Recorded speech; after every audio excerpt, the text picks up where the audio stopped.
Seigneur Dieu, Créateur des cieux et de la terre, Dieu d'Abraham, d'Isaac et de Jacob, Père de notre Seigneur Jésus-Christ et notre Père, toi l'intelligence infinie, toi la sagesse sans borne et la beauté absolue, nous venons encore devant toi ce matin te dire merci. Merci pour ta présence glorieuse. Merci pour ta présence transcendantale. Et merci pour ta richesse parmi nous. Qui suis-je, ô Dieu, pour parler à mes semblables, pécheurs des natures? Je sais et je crois que par le Saint-Esprit, tu mettras quelque chose dans l'esprit de ma soeur et de mon frère. Et à partir de cette parole, je sais qu'une vie sera transformée. Car il est écrit, l'herbe sèche, la fleur tombe, mais la parole demeure. Que cette parole agisse dans les cœurs des gens. Que cette parole guérisse. Que cette parole délivre. Que cette parole fortifie. Que cette parole, Seigneur, travaille, régénère. Au nom de Jésus-Christ de Nazareth. Amen. Est-ce que nous pourrons acclamer pour notre Dieu qui est présent parmi nous, qui est puissant et qui agit au milieu de nous. J'ai béni Dieu pour sa présence. Je le bénis pour sa parole qu'il va nous donner ce matin. Ouais, comme l'a dit les pasteurs, ça fait plus de 100 jours que je n'étais pas présent avec nous. Et aujourd'hui, le Seigneur a permis que nous soyons encore présents. Et nous allons écouter sa parole. Sans plus tarder, nous allons ouvrir nos Bibles dans le livre de Genèse. Chapitre 17, versets 7 et 8. Genèse chapitre 17, versets 7 et 8. Et après, nous lirons dans Apocalypse chapitre 21, versets 3 et verset 7.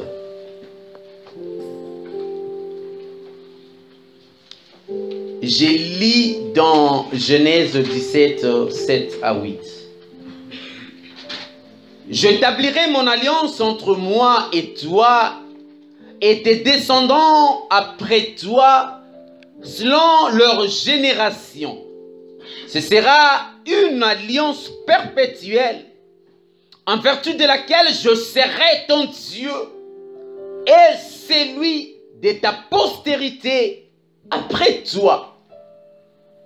Je te donnerai et à tes descendants après toi le pays que tu habites comme étranger, tout le pays de Canaan en possession perpétuelle, et je serai leur Dieu.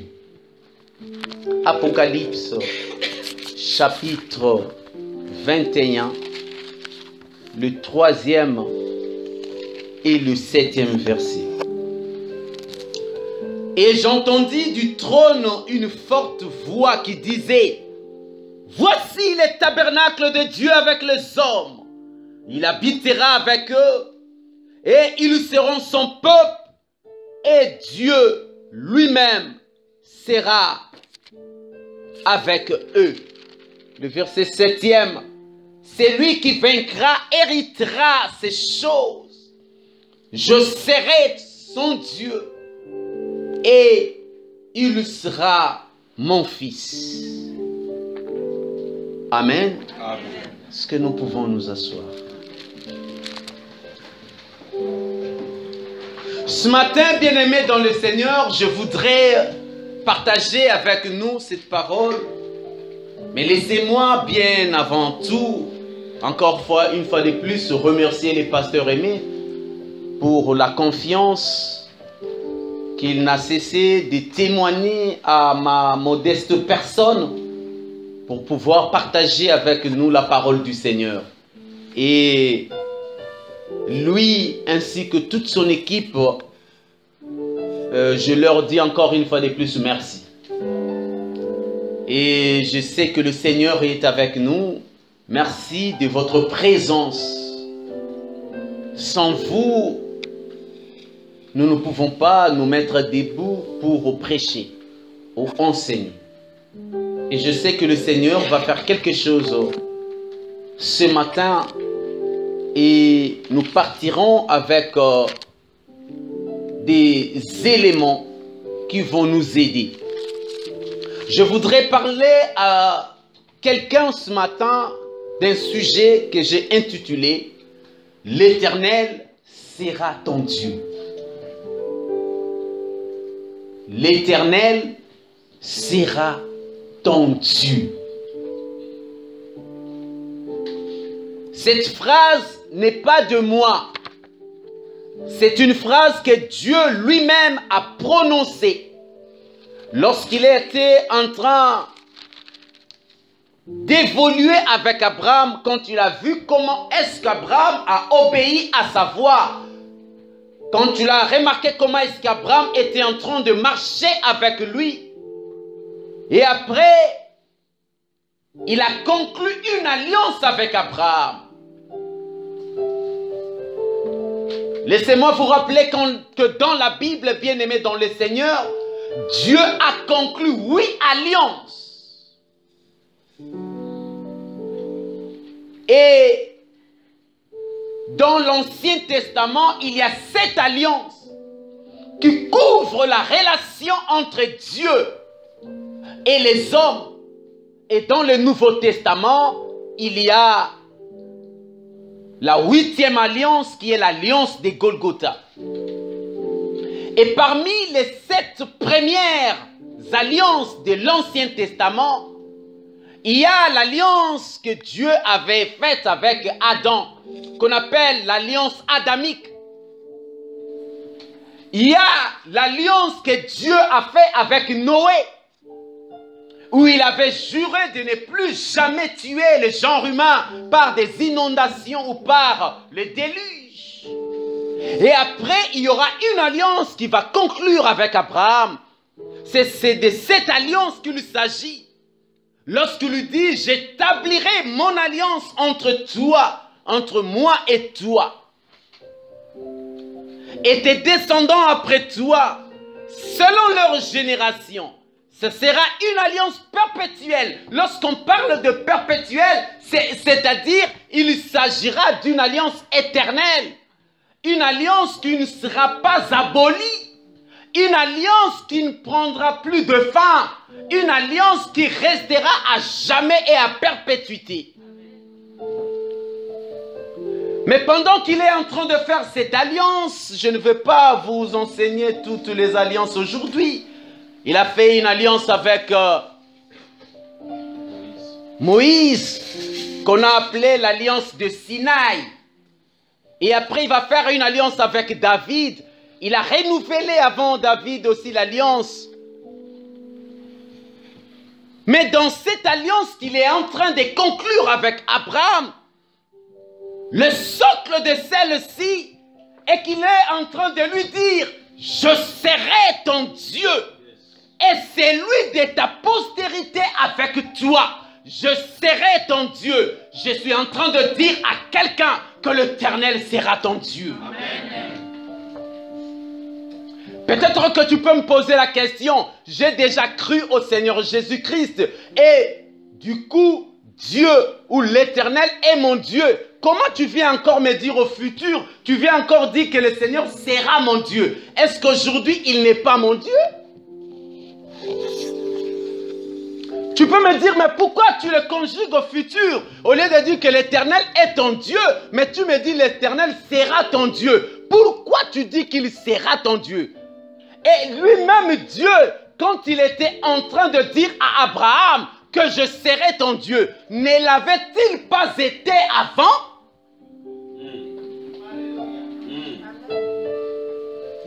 Parce que Abraham est de la lignée de Noé, avec qui Dieu avait déjà au préalable conclu une alliance.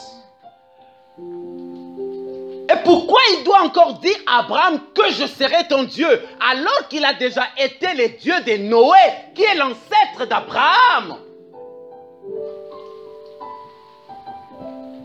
Bien-aimé dans le Seigneur, cette affirmation, lorsque je viens te dire que l'Éternel sera ton Dieu, je ne vais pas infirmer qu'il ne l'a pas été auparavant. Mon intention, ce n'est pas de te dire que Dieu sera ton Dieu dans les jours, l'Éternel sera ton Dieu dans les jours qui vont venir. Et que pour aujourd'hui, il ne l'est pas. Non, ce n'est pas ça mon intention. Lorsque je suis en train de dire que l'Éternel sera ton Dieu, bien-aimé dans le Seigneur, il s'agit ici d'une autre dimension de Dieu dans ta vie. Lorsque je dis que l'Éternel sera ton Dieu, je veux t'amener à une autre dimension de ce Dieu-là. Laissez-moi vous dire que Dieu a deux dimensions dans la Bible que j'ai pu déceler, détecter, comprendre. La première dimension de Dieu, c'est une dimension déclarative. Ou c'est un niveau déclaratif. Ça reste dans la déclaration. Dieu dit, je serai ton Dieu. Je suis ton Dieu. C'est une déclaration. Et aussi, aujourd'hui, beaucoup de gens vont dans des églises par déclaration. Ils connaissent Dieu par leur déclaration. Moi, je suis chrétien. Moi, je vais à l'église. On ne fait que des déclarations. Jusque-là, il y a beaucoup de gens bien-aimés dans le Seigneur qui n'ont pas encore de fondement sur leur relation avec Dieu. Dieu reste encore dans des déclarations. Ils disent aux gens qu'ils prient.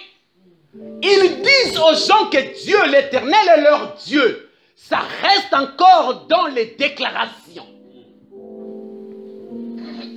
Et même aussi, Dieu lui-même, même la parole, sa parole, reste encore déclarative. Nous la récitons partout où nous allons. C'est bien de déclarer que Dieu,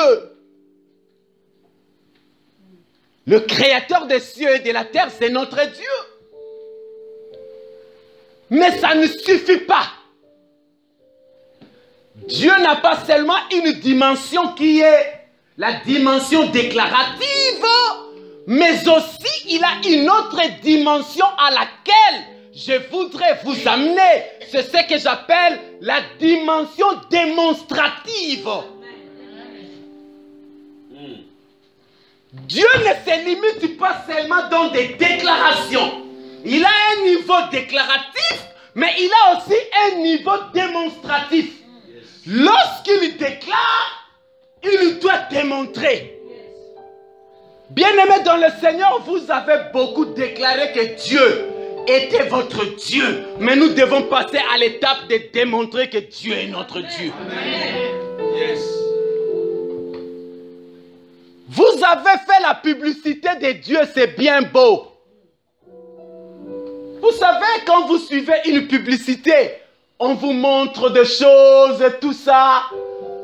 Mais tant que vous n'avez pas encore palpé, la publicité reste vaine. La publicité n'a pas d'effet. Il faut que ce que vous regardez dans la publicité, vous arriviez à le toucher, à le manger s'il faut manger, à le vivre. Bien-aimés, nous ne pouvons pas continuer à vivre un Dieu de déclaration. Nous devons vivre un Dieu de démonstration. Yes. Et la deuxième dimension de Dieu, c'est cette dimension de démonstration. Voilà pourquoi la Bible nous dit, au commencement, Dieu créa les cieux et la terre. La Bible dit, il dit que la lumière soit. Ça, c'est la dimension déclarative. Et la Bible ajoute, et la lumière fut. C'est la dimension démonstrative. Dieu ne doit pas rester dans des déclarations. Ah, moi je prie. Ah, nous prions. Nous à Martigny, l'église Emmanuel. Dieu ne doit pas rester comme ça. Dieu, il doit être un Dieu de démonstration. Ah, moi je sais prier. Mais quand tu pries, y a-t-il des résultats?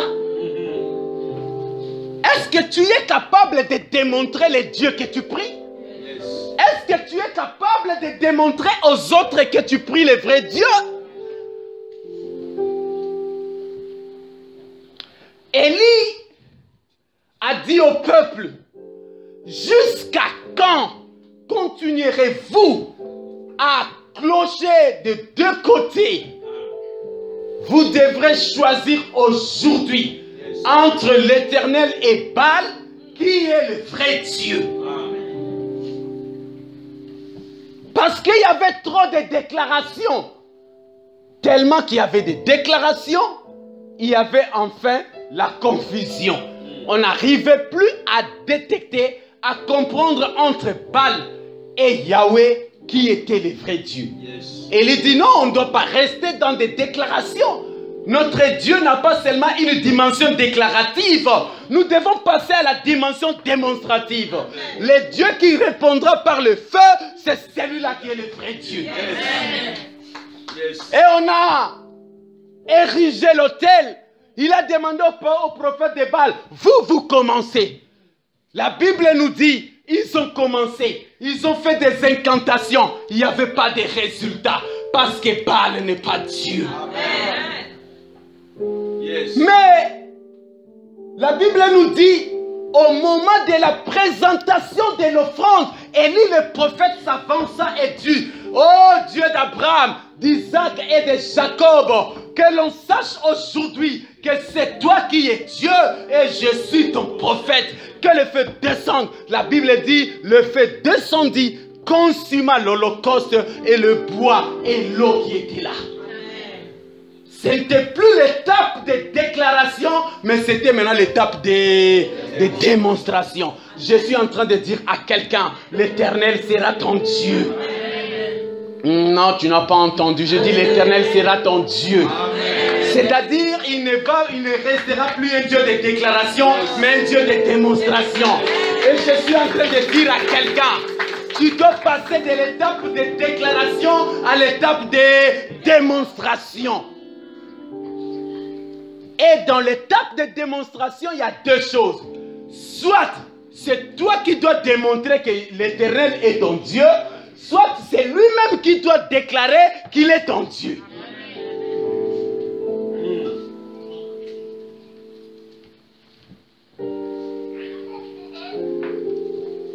Mais laissez-moi vous dire que dans sa dimension de démonstration, lorsque Dieu se démontre dans la vie des gens, il y a trois choses qui se passent, où il est fait à trois étapes. Mais vous me dites, vous pouvez me poser des questions. Est-ce que Dieu n'a jamais été mon Dieu? Moi d'ailleurs, j'ai vu des miracles dans ma vie. Moi d'ailleurs, j'ai vécu ceci dans ma vie. Je n'en disconviens pas. Mais je suis en train de dire que l'Éternel sera ton Dieu. Amen.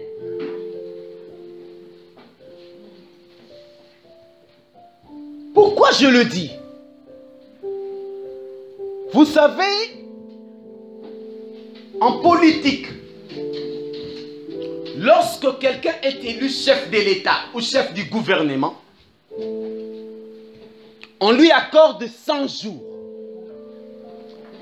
Au bout des 100 jours, on peut déjà comprendre si ce monsieur va réussir ou pas. Et les instituts de sondage, lorsqu'ils étudient déjà les comportements, les manières d'agir, de faire des nouveaux chefs d'État ou de gouvernement, ils peuvent déjà déceler s'il va réussir son mandat, si même il pourrait être réélu. Déjà en 100 jours, les instituts de sondage peuvent déceler. Et ils font même des comparaisons. Que s'il a tel pourcentage de popularité, par exemple, par rapport à tel autre président, par rapport à tel autre chef de gouvernement, il peut réussir. Et généralement, ces instituts ne se trompent pas. Parce qu'ils ont des statistiques, bien-aimés dans le Seigneur. Parce que c'est leur travail. Ils connaissent leur travail, ils savent ce qu'ils disent. Ce n'est pas par les sentiments. Et ces instituts ne flattent pas. Parce qu'ils ont déjà des schémas. Ils ont déjà des formules à partir desquelles ils peuvent donner un avis. Ils ne sont pas des prophètes. Mais lorsqu'ils donnent un avis, ça se réalise. Laissez-moi vous dire quelque chose, bien-aimé. Moi, je viens d'Afrique. En Afrique, il y a des choses parfois inimaginables. Vous verrez une maman,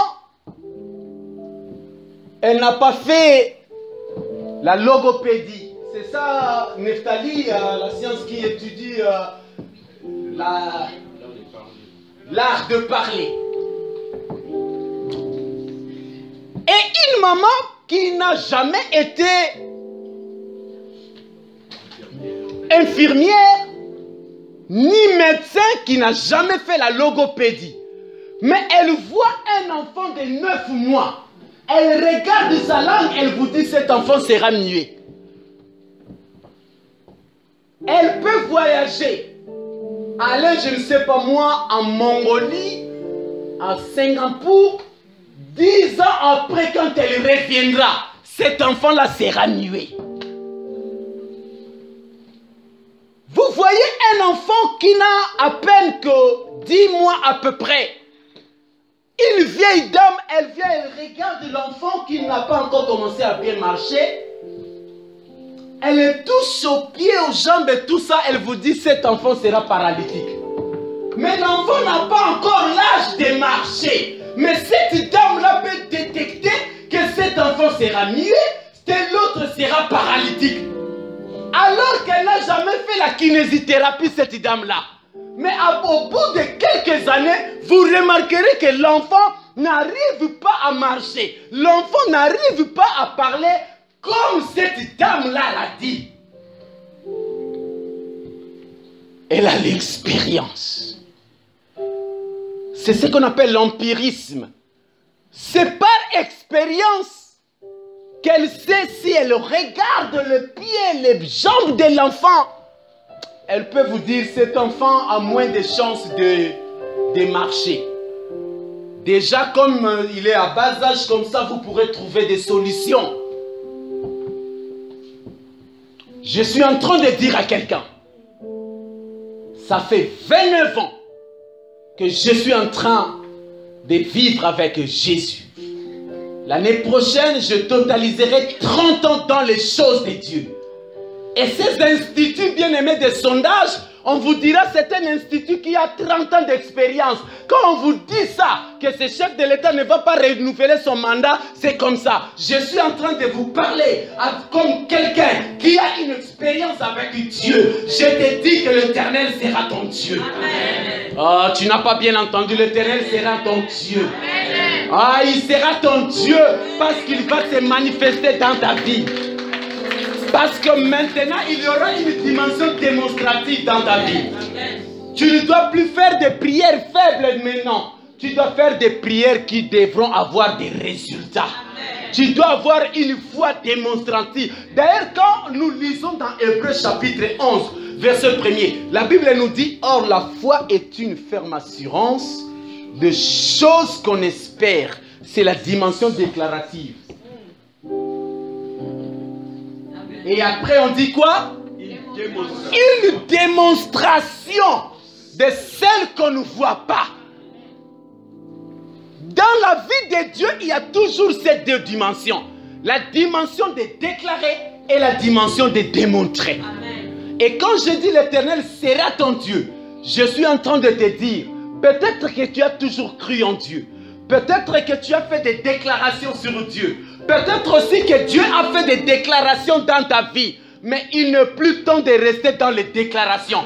Que ce soit ces déclarations, que ce soit tes déclarations, mais nous devons passer à l'étape de la démonstration. Et Dieu maintenant, il va commencer à se démontrer dans la vie de quelqu'un. Non, j'étais en train de dire, Dieu va commencer à se démontrer dans la vie de quelqu'un.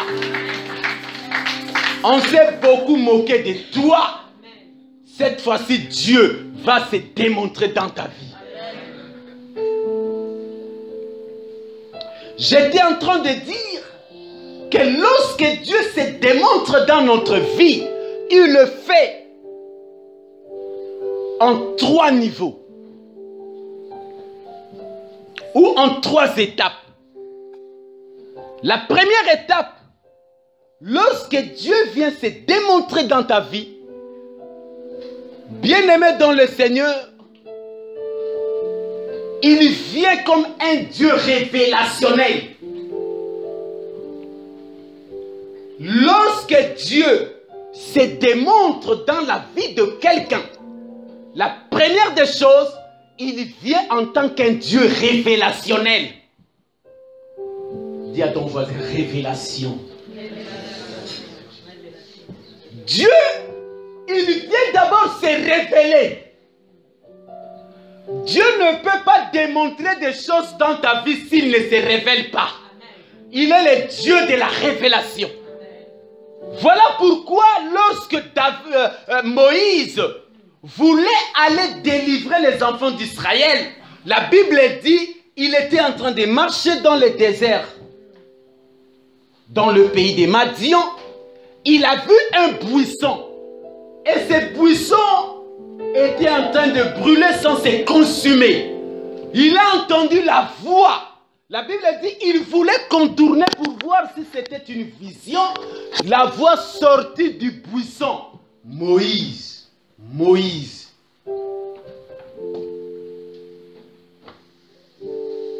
Et l'Éternel lui dit, je suis l'Éternel, le Dieu d'Abraham, d'Isaac et de Jacob. Enlève tes souliers, car le lieu où tu te tiens est saint. Je t'ai choisi pour délivrer mon peuple, car j'ai entendu, ses souffrances sont montées jusqu'à moi. D'abord, Dieu a commencé par se révéler à Moïse. Je suis en train de dire à quelqu'un, dans sa dimension de démonstration, Dieu commence d'abord par se révéler. Peut-être que tu avais encore du flou dans ce que tu étais en train de faire, dans ta marche avec Dieu. Mais je suis en train de te dire que l'Éternel va se révéler à tout un chacun de nous. D'une manière ou d'une autre, je suis en train de dire à quelqu'un qu'à partir de maintenant, Dieu va se révéler dans ta vie. Oh non, peut-être que tu n'as pas compris. J'ai dit Dieu va se révéler dans ta vie. Il va te donner, bien-aimé dans le Seigneur, des directives claires en tant que ton Dieu. Lorsque Dieu a choisi Jérémie. La Bible nous dit, il dit à Jérémie, quand tu étais encore dans le ventre de ta mère, quand tu n'étais pas encore formé, moi, je t'avais choisi comme prophète des nations. Ça, c'est la révélation. Dieu ne peut pas démontrer aux autres qu'il est ton Dieu s'il ne se révèle pas à toi. Et je suis en train de te dire que Dieu va se révéler à toi. Par un songe, par un rêve, par un verset, par une circonstance, par une parole comme celle-ci. Je te dis que Dieu va te révéler à toi de manière distinctive. Et quand Dieu va se révéler à toi, tu ne vas pas oublier cette révélation.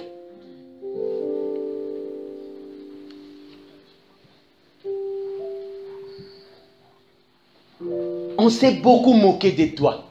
Tu as beaucoup jeûné. Mais cette fois-ci, il est temps de la révélation. Que Dieu se révèle à toi.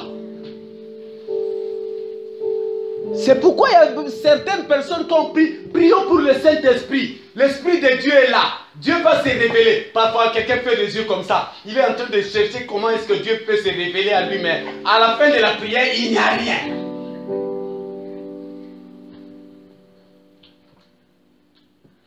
Parfois, tu pries à la maison seul. À la fin, tu restes un peu silencieux ou silencieuse pour attendre peut-être que Dieu va parler. Parce que la prière, c'est parler avec Dieu. Ce n'est pas monologuer. Mais quand toi, tu pries, y a-t-il de retour? Parfois, tu restes comme ça, il n'y a pas de retour. Est-ce que tu as parlé avec Dieu ou c'est Dieu ou c'est toi qui as dit à Dieu des choses? Prière, ce n'est pas dire à Dieu des choses. Prière, c'est parler avec Dieu. C'est-à-dire, toi, tu lui dis, lui aussi te répond. Je suis en train de dire à quelqu'un, tes prières vont changer de dimension. Tu vas entrer dans la dimension de la révélation de Dieu. Et Dieu va se révéler à quelqu'un. À partir du moment où tu écoutes cette parole, ça entre dans tes nerfs, ça entre dans ton cerveau. Il y a quelque chose qui va se passer dans ta vie. La deuxième des choses, lorsque Dieu se révèle, lorsque Dieu veut se démontrer dans la vie de quelqu'un, il agit comme un Dieu fonctionnel. Dis à ton voisin fonctionnel. La première des choses, Dieu est révélationnel. Il se révèle. La deuxième des choses, Dieu est fonctionnel. C'est-à-dire, il fonctionne. Bien-aimé, est-ce que Dieu fonctionne dans ta vie?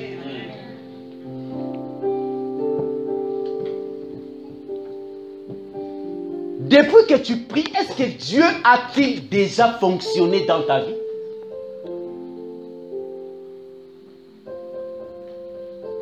Par fonction ou fonctionnalité de Dieu, je veux dire, le fait que Dieu définit un cahier de charges, du fait que Dieu définit des attributions pour toi. Bien-aimé dans le Seigneur, Dieu fonctionne dans la vie de quelqu'un au regard de la mission qu'il lui a assigné de faire sur la terre. Yes. Quelqu'un a entendu? Lorsqu'on nomme quelqu'un, à côté de son acte de nomination, il y a aussi un deuxième acte qu'on appelle acte définissant ses attributions. Quand on vous nomme, on doit vous dire aussi ce que vous devez faire. C'est à partir de ce que vous devez faire que votre fonction doit prendre de la valeur.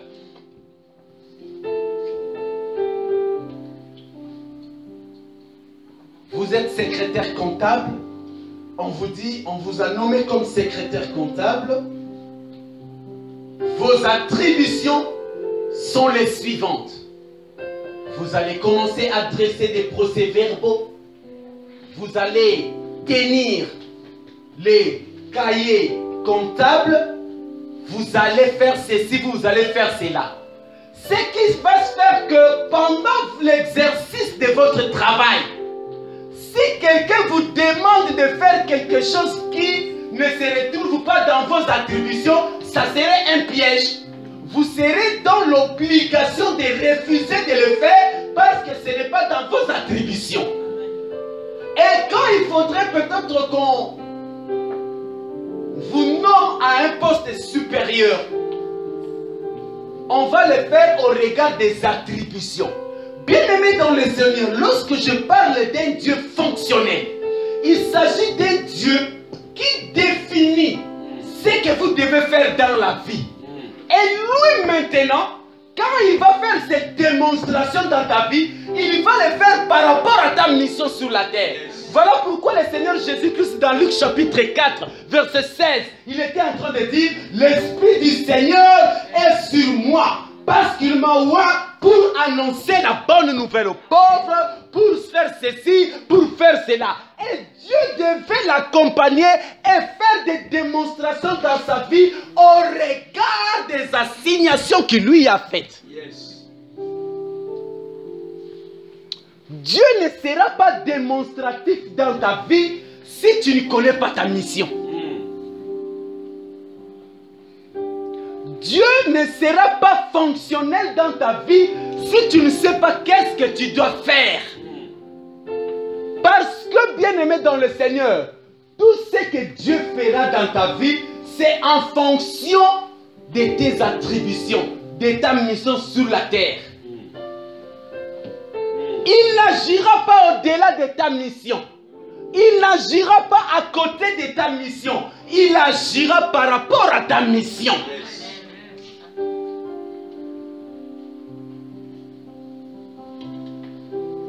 Vous m'avez nommé ministre de l'Agriculture, oui. Mais que ferai-je? Quelles sont mes attributions? Quelles sont les limites de mes compétences? C'est comme ça la vie aussi avec Dieu. L'Éternel sera ton Dieu, mais comment? Est-ce que tu connais pourquoi tu es sur la terre? Voilà pourquoi David disait, apprends-moi à compter mes jours pour que je l'observe avec soin. Yes.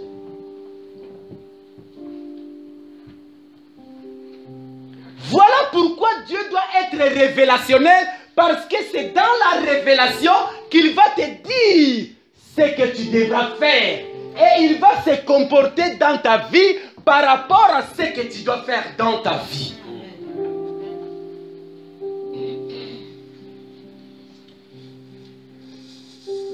Non, bien-aimé dans le Seigneur, je suis en train de rappeler à quelqu'un que l'Éternel sera ton Dieu. Peut-être que tu ne sais pas qu'est-ce que tu dois faire dans la vie. Peut-être que tu ne connais pas encore ta mission. Aujourd'hui, nous allons prier. Et Dieu va se révéler à quelqu'un.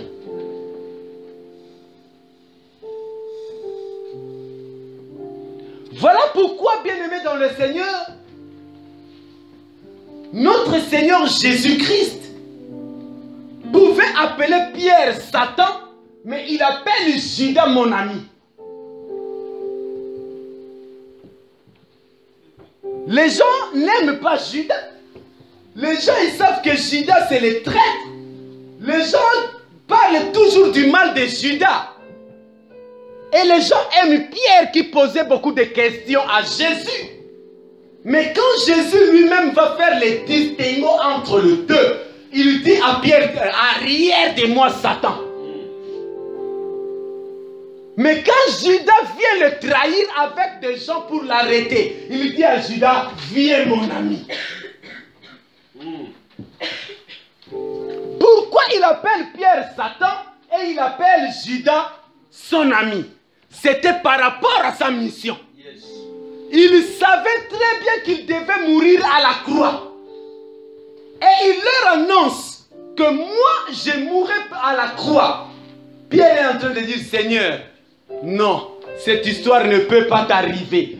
Pierre, comme c'est quelqu'un qui avait toujours des couteaux, il savait que même s'il venait d'ici, lui il allait défendre le Seigneur pour égorger ces gens-là. Il dit, Seigneur, pareille chose ne t'arrivera pas. Jésus lui dit, arrière de moi, Satan. Mais puisqu'il devait mourir à la croix, Judas va le vendre pour qu'on l'amène à la croix. Il dit, voilà la bonne personne qui a compris ma mission. Moi, ma mission, c'était d'aller mourir à la croix. Lui me vend pour que j'aille mourir à la croix. C'est celui-là, mon ami. Ah, il embrasse. Judas, viens, tu es mon ami. Parce que Jésus connaissait sa mission. Dieu sera fonctionnel dans ta vie si tu connais ta mission. Amen.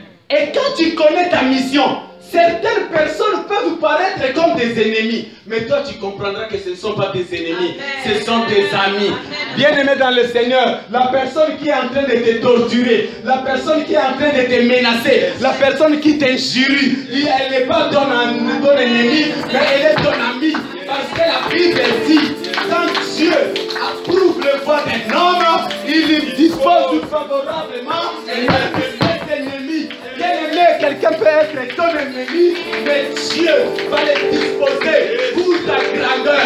Il va les disposer pour ton élévation. Il peut t'injurer chaque jour, mais c'est par lui que tu vas t'élever. C'est par lui que le monde te connaîtra. Amen. Alors pourquoi tu l'appelles ennemi? Il t'a licencié pour que tu commences une entreprise à toi. Pourquoi tu l'appelles ennemi?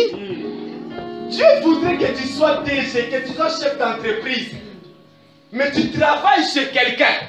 Il te licencie, tu dis, mais je vais rester chômeur. Comment je vais vivre? Oh Seigneur, mes ennemis. Il n'est pas ton ennemi. Il t'a licencié pour que demain tu deviennes chef d'entreprise. C'est ton ami. Il est ton ami. Si tu connaissais ta mission, tu ne l'appellerais pas ennemi. Pourquoi dans cette église on ne m'aime pas? On ne t'aime pas parce que Dieu t'aime. Parce que Dieu a une histoire avec toi. Pourquoi on me torture dans ma famille? Mais on te torture parce que Dieu a une histoire avec toi. Et ces gens qui te torturent, ils sont en train de déblayer le chemin pour que tu avances vers ton élévation. Tu ne peux pas les appeler tes ennemis. Ce sont tes amis. Voilà pourquoi Judas est devenu ami et Pierre est devenu ennemi. Parce que Pierre voulait conseiller Jésus de ne pas mourir à la croix. Alors que c'était sa mission. Mais Judas a vendu Jésus pour qu'on le crucifie à la croix. Jésus a dit, mais c'est celui-là mon ami. Parce qu'il va me faciliter la tâche. Judas a facilité la tâche à Jésus. Il était l'ami de Jésus, frère Judas. Oh, malheureusement, il s'est suicidé. Si Judas comprenait que sa mission aurait été de vendre Jésus pour que Jésus meure à la croix, je pense qu'au paradis, Judas aurait été l'homme que Jésus présenterait à tout le monde. C'est grâce à lui que Jésus arriva à la croix. C'est grâce à lui, malheureusement, il s'est suicidé. Ne te suicide pas, bien-aimé. Non, je suis en train de dire à quelqu'un, ne te suicide pas. Même si tu penses que tu as commis la bêtise la plus grande de la Suisse, ne te suicide pas. Dieu a une histoire avec toi. Oh, est-ce que quelqu'un a entendu? Même si tu penses que tu es la plus pécheresse, tu es le plus pécheur, bien-aimé, je te dis, ne te suicide pas. Dieu a une mission avec toi. Il sera ton Dieu l'éternel. Troisième phase, lorsque Dieu se démontre dans la vie de quelqu'un. Premièrement, il est le Dieu révélationnel. Deuxièmement, il est le Dieu opérationnel. Plutôt, il est le Dieu fonctionnel. Troisièmement, voulais-je dire, il est le Dieu opérationnel. Dis à ton voisin, opérationnel. Ça, ce sont des termes militaires. Hein? Opérationnel. Non, je voudrais que 2 ou 3 personnes se lèvent. Va dire à quelqu'un, Dieu sera opérationnel dans ma vie. Je voudrais que tu le dises avec fierté. Dieu sera opérationnel dans ma vie.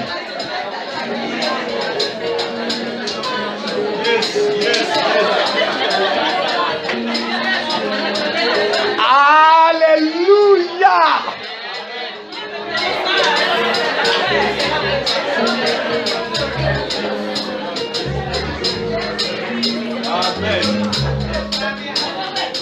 Amen.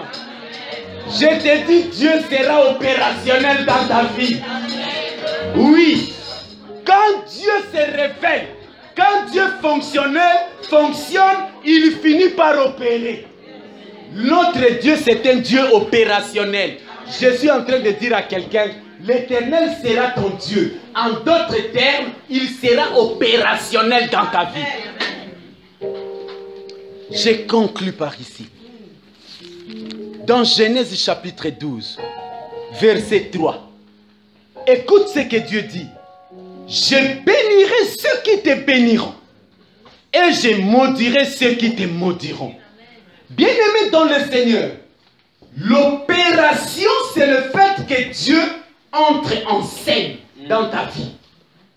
L'opérationnalité de Dieu, c'est le fait qu'il entre en scène dans ta vie. C'est-à-dire, c'est le Dieu des actions. Je suis en train de dire à quelqu'un que dorénavant, tu ne vas plus continuer à prier sans que Dieu n'opère quelque chose dans ta vie. Amen. Quand tu pries, il doit opérer. Notre Dieu est un Dieu d'opération. C'est un Dieu d'action. Laissez-moi vous dire que tous vos besoins, toutes vos prières constituent des actions de Dieu. Est-ce que quelqu'un a entendu? Amen. Tous tes besoins constituent les actions de Dieu. Si tu es chômeur, tu as besoin de quelque chose, tu pries à Dieu. Dieu maintenant répondra par l'action de te donner le travail. Si tu cherches le mariage, tu pries à Dieu, c'est un besoin. Lui, il va maintenant poser une action pour te donner le mariage. Notre Dieu, c'est un Dieu d'action. C'est un Dieu opérationnel, bien-aimé.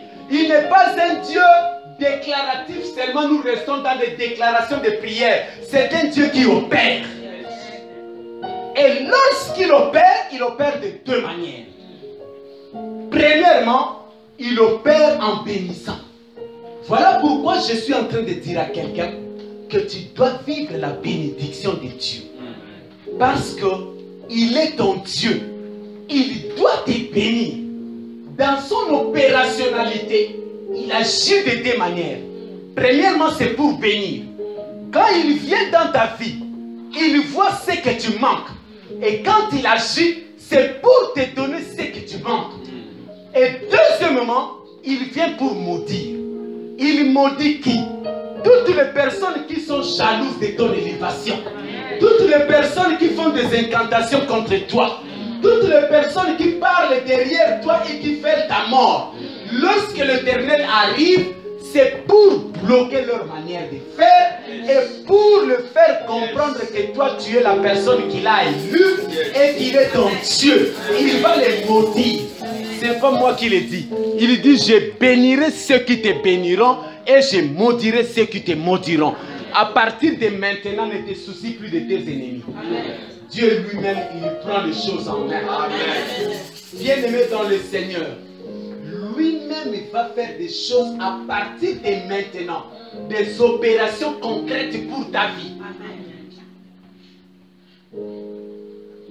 Et lui-même, il va s'occuper de tout ce qui te menace. Ce qui te menace, ce n'est pas seulement des hommes.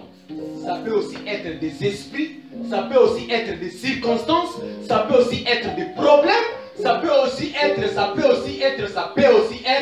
mais troisièmement, nous devons savoir que notre Dieu est un Dieu opérationnel. Est-ce qu'il y a quelqu'un qui croit que l'Éternel sera son Dieu? Est-ce que tu peux te lever dans la prière?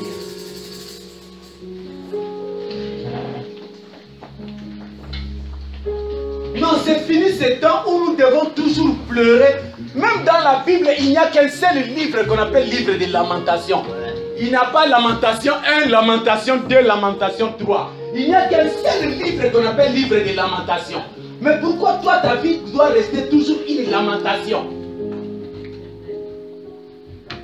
Quand on te pose des questions, comment tu vas? Ah, bon. Tu as toujours des termes de lamentation. Comme si dans la Bible, il y avait 3 ou 4 lamentations ou 2 lamentations. Il n'y a qu'un seul livre qui parle de lamentation. Et comme si Dieu savait, ce livre n'a même pas 5 chapitres. Ce livre de lamentation n'a même pas 5 chapitres. Dieu ne voulait pas que ça soit un grand livre parce que son peuple ne doit pas beaucoup pleurer. Mais les livres les plus longs où Dieu doit toujours adorer, louer Dieu pour ce qu'il fait, c'est Psaume. 150 chapitres. Alléluia. 150 chapitres pour louer Dieu. Et à peu près 3 ou 4 chapitres de lamentation pour pleurer. Donc si on fait la soustraction 150 moins 3, c'est 3 chapitres de lamentation. Vous resterez avec 147 chapitres. C'est-à-dire Dieu est en train de dire à quelqu'un, je mets devant toi 3 chapitres de lamentation et 150 chapitres de psaumes. Si tu fais la soustraction, tu restes avec 147 chapitres de psaumes. Pour louer Dieu, il sera ton Dieu. Combien? 5 chapitres. Même si c'était 5. 150 moins 5, ça fait 145. Alléluia. 145 chapitres pour louer Dieu. C'est-à-dire, on abolit les lamentations. Non, je suis en train de dire à quelqu'un, on abolit les lamentations. Yes. Non, je suis en train de dire à quelqu'un, on abolit les lamentations. Yes. Si tu avais beaucoup pleuré en 2017, en 2018, on abolit les lamentations. L'Éternel sera ton Dieu. Amen. Est-ce que nous pourrons prier? Nous allons dire ceci. Seigneur, je veux que dans ma vie, tu sois révélationnel. Je veux que dans ma vie, à partir de maintenant, que tu sois fonctionnel, que tu fonctionnes. Et je veux aussi qu'à partir de maintenant, que tu sois opérationnel. Il y a une maladie qui traîne toujours dans ta vie. Il y a toujours un problème qui te pourchasse, qui ne fait pas te laisser. Même si aujourd'hui nous sommes le 24 décembre, mais ce problème de 2017 qui continue à te poursuivre. Du Seigneur, sois opérationnel dans ma vie. Je ne veux plus voir cette maladie. Je ne veux plus voir ces problèmes. Je ne veux plus continuer à pleurer. Sois opérationnel dans ma vie. Prions le Seigneur. Alléluia.